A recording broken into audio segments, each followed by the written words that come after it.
લોકસભા ચૂંટણી વખતે વડોદરામાં સિટી બસની મુસાફરી મોંઘી થશે। સિટી બસના કોન્ટ્રાક્ટરે બસ ટિકિટના દરમાં ₹2નો વધારો કર્યો। નિકાના અધિકારી સત્તાધીશોના પાપે બસ ટિકિટનો દર ચૂંટણી સમયે વધશે। 1 એપ્રિલથી સિટી બસની ટિકિટનો દર 2 કિલોમીટર દીઠ મિનિમમ ₹7 થશે અને હાલમાં ટિકિટનો દર ₹5 છે। કોન્ટ્રાક્ટરે પેન્ડિંગ બિલોના ચૂકવણી સહિત વિવિધ માંગો પૂરી ન થતા ટિકિટનો દર વધારવામાં નક્કી કર્યું છે। સ્માર્ટ સિટી વડોદરાના સીઈઓએ ડેપ્યુટી મ્યુનિસિપલ કમિશનર સ્ટેન્ડિંગ કમિટીના ચેરમેનને પત્ર લખીને જાણ કરી। કોન્ટ્રાક્ટરે સત્તાધીશો અધિકારીઓ પર એકતરફી નિર્ણય લઈ અને વારંવાર એક્સટેન્શન આપતા હોવાના પત્રમાં આક્ષેપ કર્યો છે।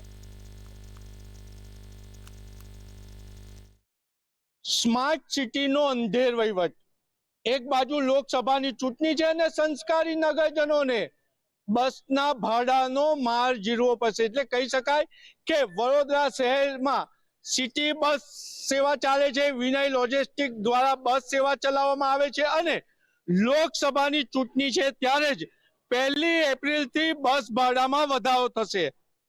સ્માર્ટ સિટીના સત્તાધીશો નરેન્દ્રભાઈ મોદીના નામ પર જીતનારા સત્તાધીશો સંસ્કારી નગરજનોની સાથે નથી। ક્યાંક ને ક્યાંક સત્તાધીશોના ઉદાસીન વલણના કારણે બસ ભાડામાં વધારો થવા જઈ રહ્યો છે। 1 એપ્રિલથી આપ જે સ્ક્રીન પર જોઈ રહ્યા છો એ બસ સેવા મોંઘી થશે।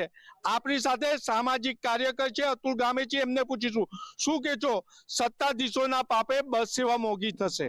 જે રીતે વિટકોસ બસ જે લોજિસ્ટિકની બસો ચાલે છે સિટીની બસો, એમાં 1 એપ્રિલથી ભાડામાં વધારો થવાનો છે।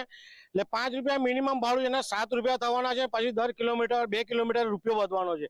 એટલે એક બાજુ મોંઘવારીનો માર છે, બીજી બાજુ બેરોજગારી છે અને બસનો સારામાં સારો ઉપયોગ જનતા કરી રહી છે। ત્યારે આવો જો વધારો થશે તો આ સ્માર્ટ સત્તાધીશો જે કામ કરી રહ્યા છે ક્યાંક ને ક્યાંક વડોદરા શહેરના મેયર, વડોદરા શહેરના ચેરમેન અને કમિશનરના પાપે હાલમાં ભાવ વધારો થઈ રહ્યો છે। અમારી આ કમિશનર અને મેયર સાથે ચેરમેનને વિનંતી છે કે ભાવ વધારો 1 એપ્રિલથી થવો ના જોઈએ, નહીં તો આ જે વિટકોસનું જે બસ સ્ટેન્ડ છે ત્યાં જ અમે આંદોલન કરીશું અને આ નગરજનો હાલમાં જે રીતે બસનો ઉપયોગ કર્યો છે સારામાં સારી સેવા છે, ઉપયોગ બી સારો થઈ રહ્યો છે, પરંતુ વડોદરા શહેરના મેયર, વડોદરા શહેરના શાસકો, વડોદરા શહેરના ચેરમેનના પાપે આ ભાવ વધારો થઈ રહ્યો છે। આપણી સાથે એક નાગરિક છે, એમને શું કહીશું? નરેન્દ્રભાઈ મોદીના નામે જીતે છે અને નાગરિકોની સાથે સત્તાધીશો નથી રહી રહ્યા અને બસનું ભાડું મોંઘું થવા જઈ રહ્યું છે, શું કહેશો સત્તાધીશોને?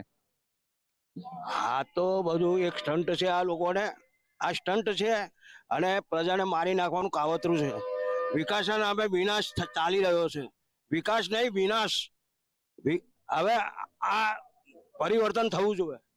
કેમેરામેન કેતન સિંધે સાથે નિલેશ બ્રહ્મભટ્ટ, મંતવ્ય ન્યૂઝ વડોદરા।